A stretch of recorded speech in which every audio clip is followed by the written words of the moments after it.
There is a particular kind of man whose silence is so often mistaken for weakness that he eventually forgets it ever held power.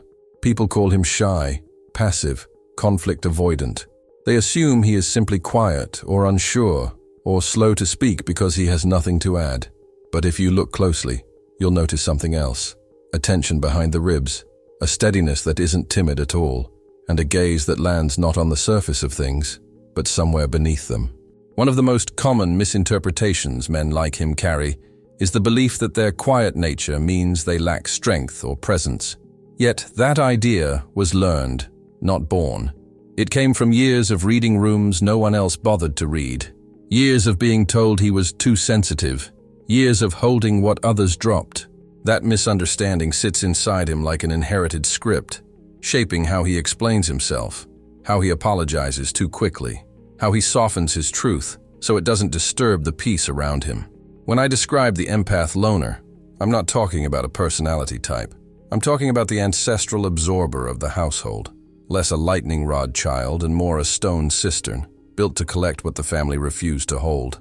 He learns early that emotions don't disappear.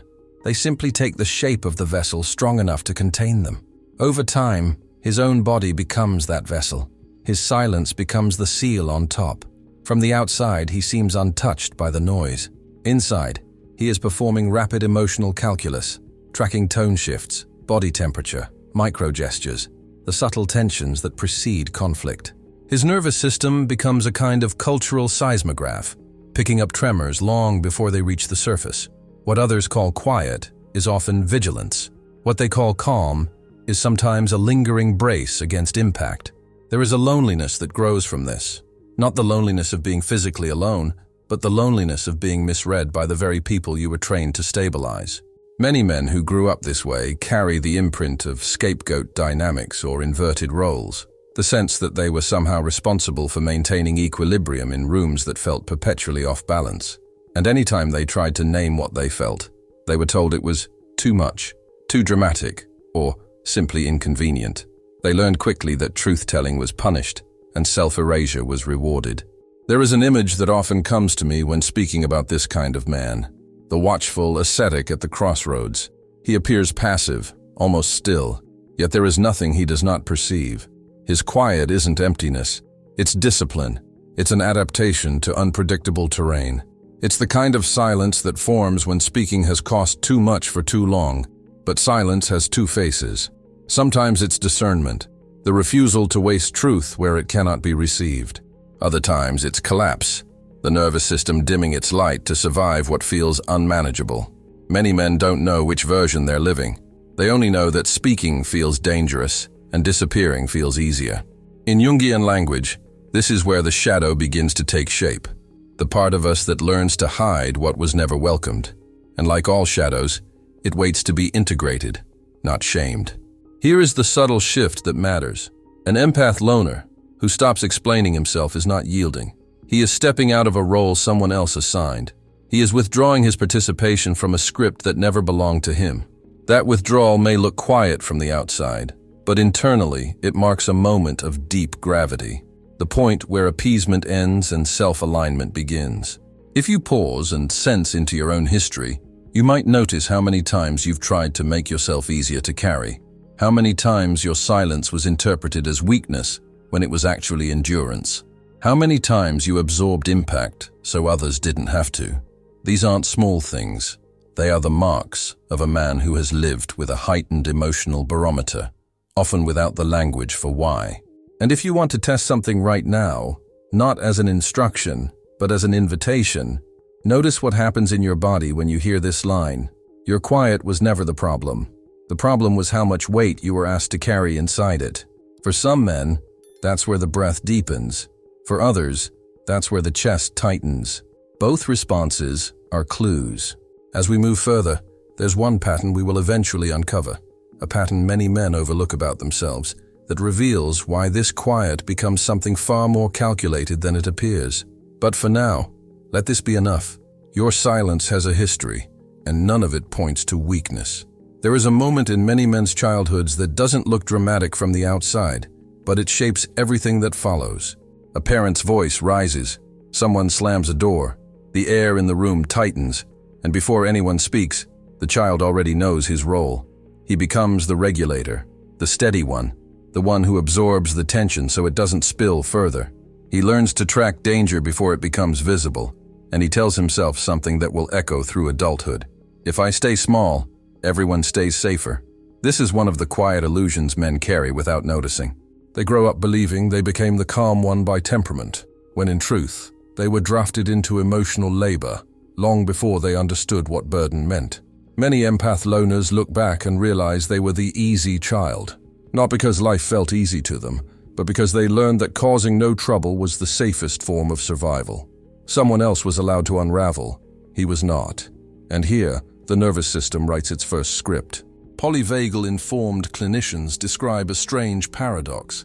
A child who appears still on the outside, but is burning with vigilance inside. His body enters a shallow freeze, a dorsal quiet that adults often praise as maturity. But beneath that praise, something else forms. Self-erasure begins to look like virtue. Visibility begins to feel like danger. A pattern starts to take hold. When the household's stability depends on his compliance, he learns to withdraw his needs before anyone perceives them. He doesn't ask, doesn't interrupt, doesn't risk becoming one more source of pressure in a room already stretched thin. The reward is conditional peace. The cost is a childhood lived in tension, a young nervous system that never fully settles. There is a deeper layer here, one that echoes through many men's stories. In some homes, masculinity was taught through emotional muting. Be a man meant do not feel. Any tremor of vulnerability was redirected into silence or shame. So the empath boy internalized a contradictory mandate: absorb everyone else's chaos while pretending he had none of his own.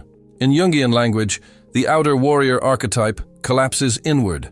Force becomes armor. Motion becomes containment.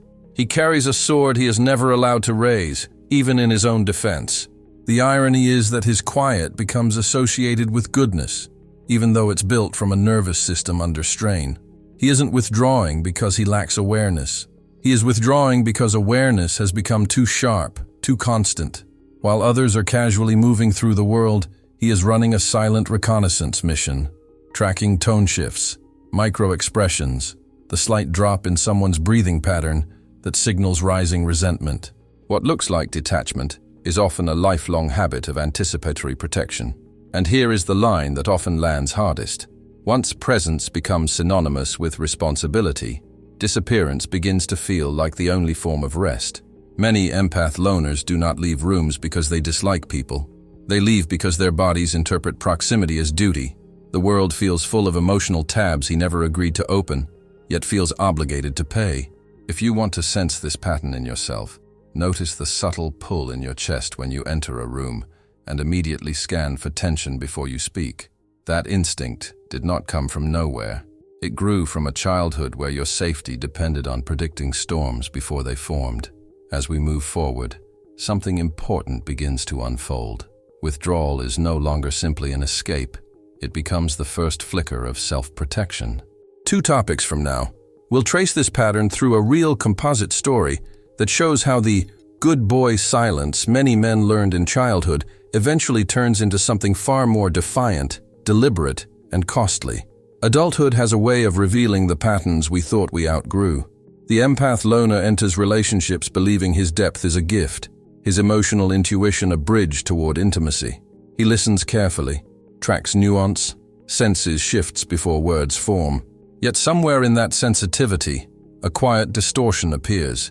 He begins to treat boundarylessness as compassion. He tells himself he's being understanding, patient, flexible. In reality, he is reenacting a survival strategy learned long before he had language for it. One of the unconscious illusions many men carry into adult bonds is this: if I absorb enough of the other person's pain, the relationship will stay steady. It feels noble, even spiritual, to endure more than you voice. And at first, partners may even praise it. But slowly, the old fear awakens. The same fear that lived in childhood rooms where correcting someone's behavior triggered punishment or ridicule. Limit setting begins to feel like a threat. Declining a request feels like emotional betrayal. Saying "this hurts" feels like inviting instability. And so silence becomes a bargaining tool with history. In chaotic or manipulative relationships, the trauma bond cycle takes shape without announcing itself. A moment of affection arrives, followed by tension, followed by a withdrawal that feels like abandonment.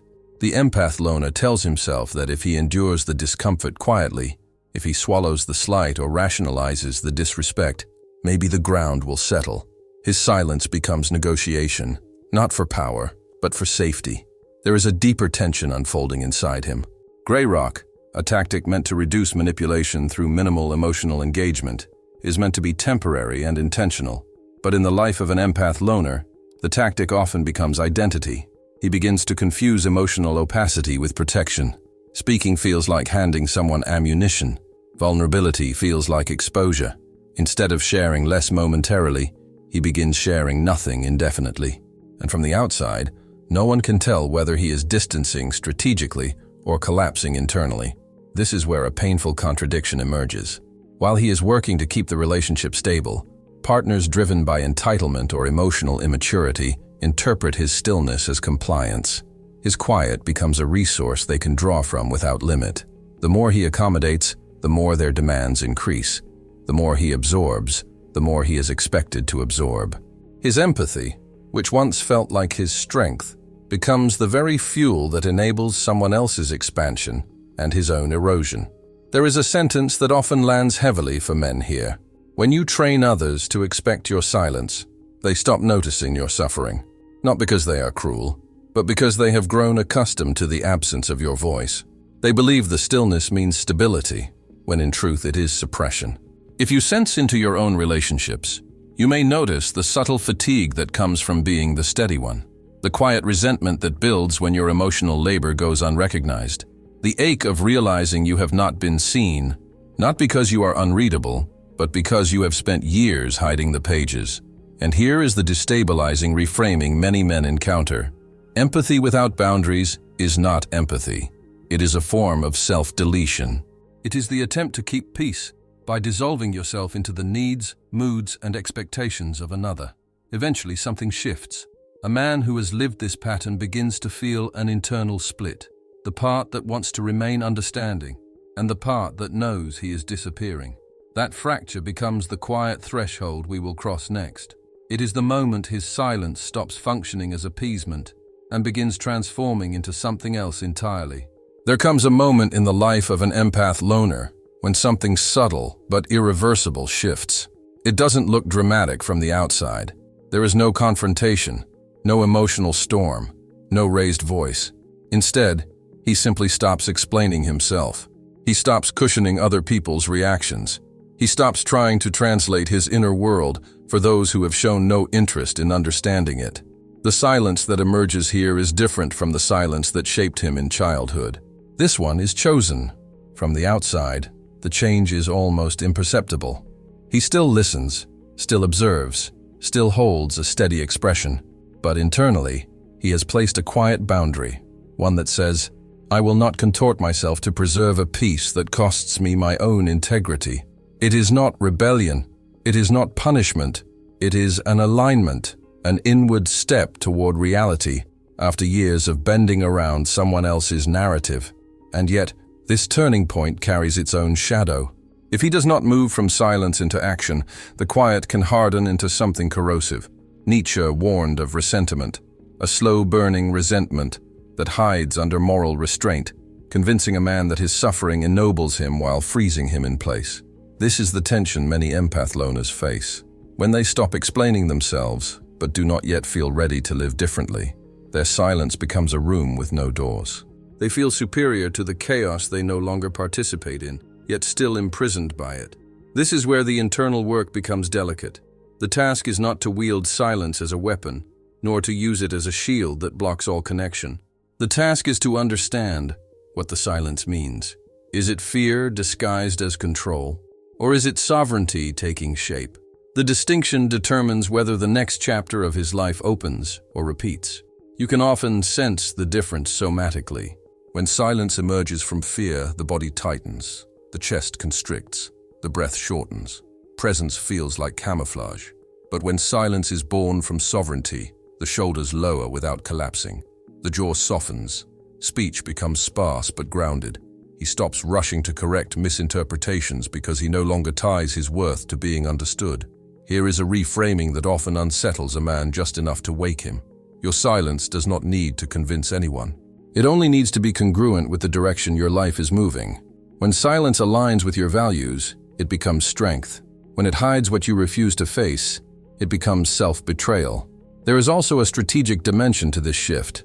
In volatile or manipulative environments, a bit of opacity can protect agency, not as manipulation, but as a filter. When people cannot read you easily, they reveal themselves more quickly. Their intentions surface without your prompting. But even here, discernment matters. If opacity becomes a lifestyle rather than a temporary boundary, it creates a vacuum around him. Healthy people retreat.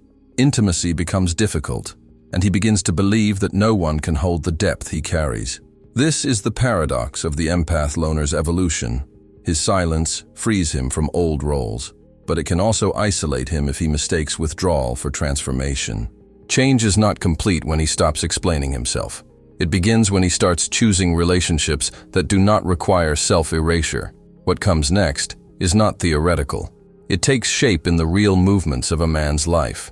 The conversations he no longer has, the roles he stops playing, the emotional labor he refuses to perform. The next chapter will follow a composite story drawn from many men who have lived this turning point, illustrating how silence becomes both a shield and an exit route. There is a pattern that appears again and again in the stories of empath loners, and it often becomes clearest when they reach their 30s. By then, they have usually spent years playing the interpreter in their families, the mediator during conflict, the emotional buffer, the one who understands everyone's perspective, but rarely has his own understood. The role becomes so ingrained that no one notices it is a role at all. It is simply who he has always been. In one composite story that reflects hundreds of similar accounts, a man begins to see the cost of this identity. Anytime a crisis emerges, his phone lights up first. A sibling needs reassurance. A parent needs calming. Extended family expects him to step in during arguments, smooth things over, translate each person's frustration into digestible language. He never agreed to be the emotional infrastructure of the household, yet he fills that position with a quiet sense of obligation. At first, he responds out of habit. He answers every call, rearranges his schedule, absorbs the anxieties of people who rarely ask how he is doing in return. But slowly, something shifts. The fatigue becomes heavier than the loyalty. The guilt that once drove his compliance begins to thin. One day, not out of anger but out of depletion, he doesn't respond immediately. Another day, he gently declines a last-minute demand. He does not justify it. He simply steps back. What happens next is revealing. The people who depended on his constant availability begin labeling him cold, distant, selfish. Not because he has changed in any harmful way, but because his refusal to carry their emotional weight exposes how much they relied on him. His silence becomes a mirror they cannot ignore. The absence of his labor reveals the imbalance they never acknowledged. There is an internal conflict stirring inside him as well. Part of him wants to speak the truth bluntly, to name the years of exhaustion, the constant pressure, the quiet resentment that has gathered like sediment in the nervous system. But another part knows that if he unloads everything he has suppressed, the anger might come out sharper than intended, and so he chooses something quieter but more powerful: restraint. He stops reenacting the old script. He stops clarifying. He stops defending. He stops cushioning the emotional blowback.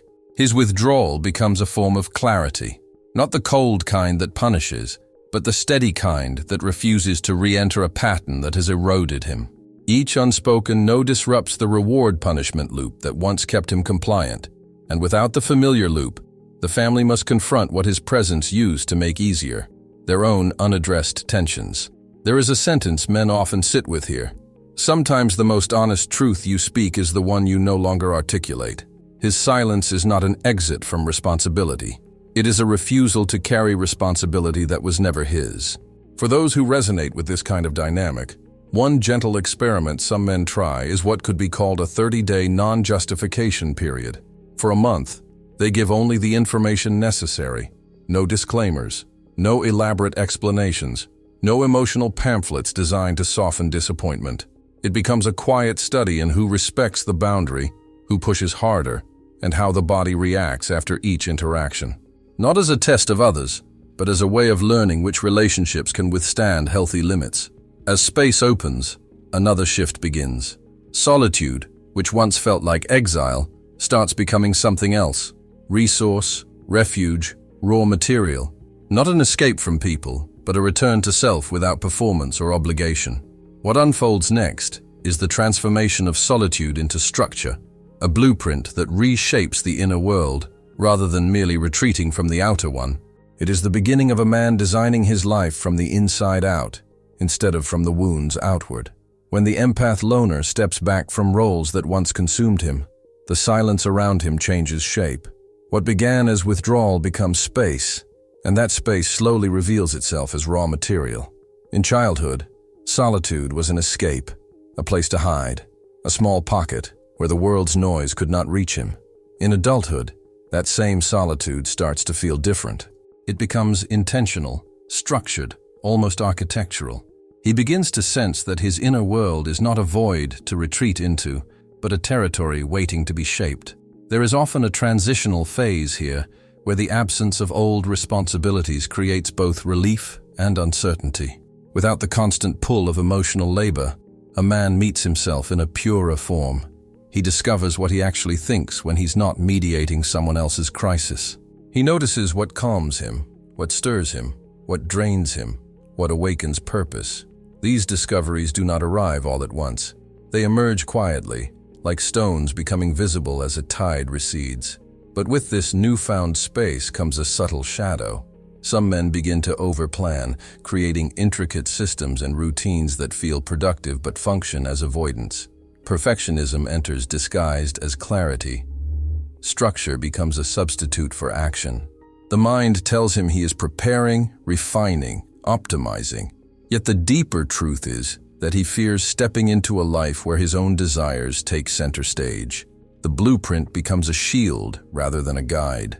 To navigate this, it helps to understand the neurochemistry beneath his patterns.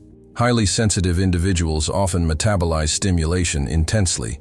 Chaotic relationships mimic the spikes of dopamine, cortisol, and oxytocin associated with unpredictability. When he steps out of that environment, the nervous system feels the absence of those cycles. The quiet can feel flat at first, but over time, meaning begins to relocate, away from relational chaos and toward creation, physicality, spiritual grounding, and the slow cultivation of relationships that do not demand self-abandonment. This is where the empath loner begins to refine proximity with a kind of precision. Schopenhauer's hedgehog parable becomes more than philosophy. It becomes a lived skill. He learns to approach and withdraw with awareness. Close enough for warmth, far enough for integrity. He no longer assumes that intimacy requires merging. Instead, he treats silence as a diagnostic tool. Does this person distort my truth, or can they hold it without reshaping it to fit their own comfort? And something else arises here, a reframe that often liberates men from years of self-blame. He realizes he was never socially misfitting. He was discerning. He wasn't hard to place. He was unwilling to settle for superficiality. His solitude was not evidence of inadequacy, but evidence of depth that required the right conditions to emerge. As this clarity grows, he begins to invest only where depth is possible. He attends selectively. He engages deliberately.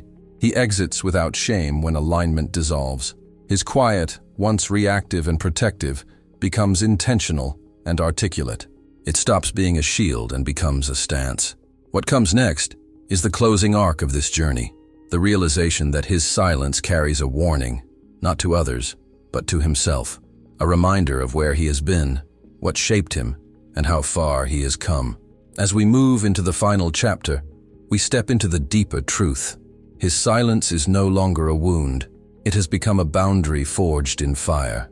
As we reach the end of this arc, something becomes clear about the empath loner's silence. It is not a personality quirk, nor a sign of weakness, nor a collapse into passivity. It is the residue of years spent absorbing conflict that wasn't his, balancing emotional climates he did not create, and carrying burdens others refused to touch.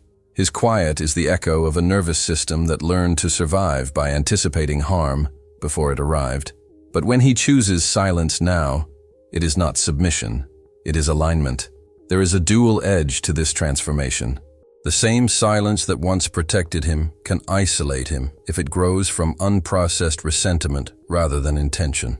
But when silence is shaped by clarity, it becomes something else entirely. A boundary with depth and history, forged through pressure, fire, and hard-won discernment. It stops being a shield against the world and becomes a commitment to his own integrity. In this light, strength is no longer loudness or control. It is precision. It is speaking only when words serve truth rather than fear. It is solitude used not as escape, but as a forge. It is the willingness to invest in relationships that can hold depth and withstand honesty. It is the courage to let old narratives die so a more congruent life can emerge. The image that holds all of this is simple. Metal is tempered by fire and shaped by pressure, but it becomes a blade only when it is cooled, when it learns stillness. The empath loner has survived heat and hammering. His silence now is not fragility, it is tempering. It is the sharpened edge of a life reclaimed. And like any finely crafted blade, it is dangerous only when mishandled. For him, the next chapter is not about becoming louder. It is about becoming steadier. It is about choosing where his presence lands, whose hands are steady enough to hold it, and which spaces allow him to remain whole. For those who meet him, the question becomes whether they engage the man he is becoming, rather than the caretaker he used to be. If any part of this journey mirrored something in your own life, you can leave a single signal below, a sentence, a moment, a realization about your own quiet. Sometimes one honest line from one man gives another the language he's been searching for.